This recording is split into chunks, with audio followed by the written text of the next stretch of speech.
కాశీగా ప్రముఖ శైవ క్షేత్రంగా ప్రసిద్ధిగాంచిన వేములవాడ శ్రీ పర్వతి రాజరాజేశ్వర స్వామివారి సన్నిధానానికి ఈ సంక్రాంతి పర్వదినం నేపథ్యంలో ప్రభుత్వం పాఠశాలలకు కళాశాలలకు హాలిడేస్ ప్రకటించిన తరుణంలో భక్తులు కుటుంబ సమేతంగా సుదూర ప్రాంతాల నుంచి పిల్ల పాపలతో కలిసి వేములవాడ శ్రీ రాజరాజేశ్వర స్వామివారి సన్నిధానానికి వస్తున్నారు. వరుస చెరువులతో రాజన్న సన్నిధానం భక్తులతో కోలాహలంగా మారి దర్శనమిస్తుంది.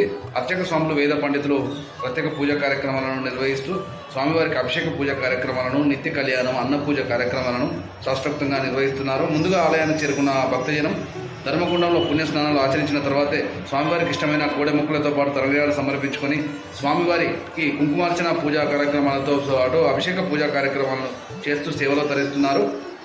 సమ్మక్క సారలమ్మ జాతర నేపథ్యంలో ముందుగా వేములవాడ శ్రీ పార్వతి రాజరాజేశ్వర స్వామివారిని దర్శించుకోవడం ఆనవాయితీగా వస్తుంది. స్వామివారిని దర్శించుకున్న తర్వాతనే వనదేవతలైన శ్రీ సమ్మక్క సారలమ్మ జాతరలో పాల్గొని అమ్మవారిని దర్శించుకోవడం ఆనవాయితీగా వస్తుందని భక్తులు సైతం చెబుతున్నారు. అధిక సంఖ్యలో భక్తులు రావడంతో గంటల తరబడి క్యూలైన్లో స్వామివారి దర్శనార్థం భక్తులు వేచి చూస్తున్న పరిస్థితి మనకు కనిపిస్తుంది. భక్తులు క్యూలైన్ల వద్ద గంటల తరబడి వేచి చూస్తున్నామని, స్వామివారి దర్శనార్థం సుమారు 2 గంటల నుంచి 3 గంటల సమయం పడుతుందని భక్తులు చెబుతున్నారు. క్యూలైన్ల వద్ద కనీస సౌకర్యాలు, త్రాగునీటి సౌకర్యం, మూత్రశాలలు కూడా ఏర్పాటు చేయలేదని వారు ఆవేదన వ్యక్తం చేస్తున్నారు. ఇప్పటికైనా ప్రభుత్వం ఉన్నతాధికారులు ప్రత్యేక చొరవ తీసుకొని క్యూలైన్ల వద్ద మంచినీటితో పాటు మూత్రశాలలకు సంబంధించిన ఏర్పాట్లు చేస్తే బాగుంటుందనే అభిప్రాయం సైతం వ్యక్తం చేస్తున్నారు.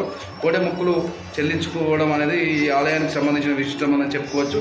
ఈ నేపథ్యంలో కోడె లైన్లకు సంబంధించిన కోడెముక్కుల టికెట్ల కోసం సైతం క్యూలైన్ల వద్ద అధిక సంఖ్యలో భక్తులు పోటెత్తిన పరిస్థితి. న్యూస్ 18 రాజన్న సిరిసిల్ల జిల్లా నుంచి.